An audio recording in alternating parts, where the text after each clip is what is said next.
ఉప్పాడ కొత్తపల్లి మండలం కొమరగిరి పంచాయతీ చెందిన 121, 122 సుమారు 20 ఎకరాల భూమిని మీరందరూ చూస్తూనే ఉన్నారు.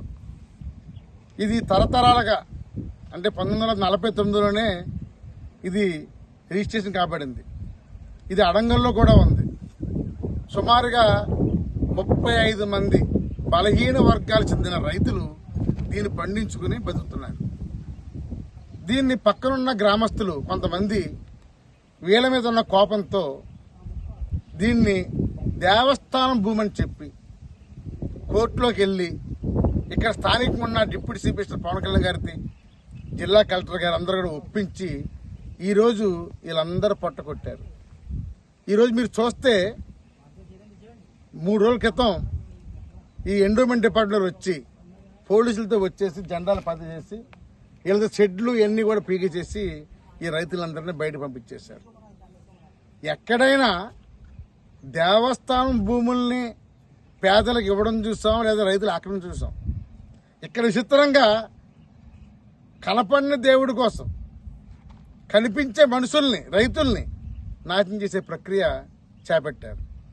దేవస్థానం భూమికి చాలా నిధులు ఉంటాయి, చాలా మంది ఉంటారు. కానీ వీళ్ళు తెల్లారితే బతకాలి. ఎలా బతకాలి? ఒక పక్క దేశానికి రైతే వెన్నుముక్క అని చెప్పి రైతు నోట్లో మట్టి కొడతారా? అంటే రైతు ఏమి మాట్లాడానా? రైతు మౌనంగా ఉంటాడానా? రైతు తలుసుకుంటే ప్రభుత్వాలే పడిపోయి. నరేంద్ర మోడీ లాంటికే రైతు జలక్కిచ్చాడు. మోడీ తీసుకొచ్చిన నల్ల చట్టాలను పంజాబ్ రైతులు, దేశవ్యాప్తంగా రైతులందరూ కూడా ఉద్యమాలు చేసి చివరిగా రైతుల చట్టాలని వెనక్కి రప్పించారు. అది రైతుల ఘనచరిత్ర. అందుకనే స్పీడ్గా ఎండోమెంట్ దేవస్థానం వారు నవంబర్ 1వ తారీఖు నాడు వేలంపాట పెట్టారు. ఈ వేలంపాట తీవ్రంగా వ్యతిరేకిస్తున్నాం.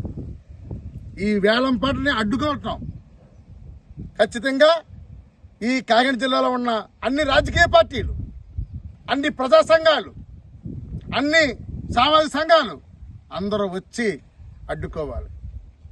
బలహీన వర్గాల రైతులు, చిన్న రైతులు, పేద రైతులు, ఇలాంటి రైతుల్లో కూడా ఊరుకుంటామా? నవంబర్ 1న జరిగే వేలంపాటను అడ్డుకుంటాం. అదేవిధంగా 2 రోజుల్లో ఈ బోర్డు తీయకపోతే మేమే బోర్డు తీస్తాము. ఇది అన్యాయం. ఇది అందుకని జిల్లా కలెక్టర్ గారు ఒకసారి ఆలోచించండి. రాష్ట్రంలోనే పవర్ఫుల్గా ఉన్న పవన్ కళ్యాణ్ గారు తప్పు చేస్తే ప్రశ్నించే పవన్ కళ్యాణ్ గారు, అలాంటిది మరి ఇంత అన్యాయం జరుగుతుంటే ఆయన సొంత నియోజకవర్గం అయి ఉండి ఇది చూడలేదు, ఆయనకి తెల్లలేదు అనుకుంటా. కావాలంటే కొంతమంది జనసేన నాయకులు, ఇక్కడ ఇన్ఛార్జ్ నాయకులు ఆయన తప్పట్టించచ్చు. పవన్ కళ్యాణ్ గారు దండం పెట్టి అడుగుతున్నాను, దయచేసి ఈ రైతుల కోసం ఆలోచించండి, వీళ్ళకి న్యాయం చేయండి. ఇది మేము విజయవాడలో కలుస్తాం, ఇక్కడ కలుస్తాము. తప్పనిసరిగా ఈ పేద రైతులకు న్యాయం చేయాలని కోరుతున్నాం. తాటిపాక మధు, సిపిఐ రాష్ట్ర కార్యదర్శి.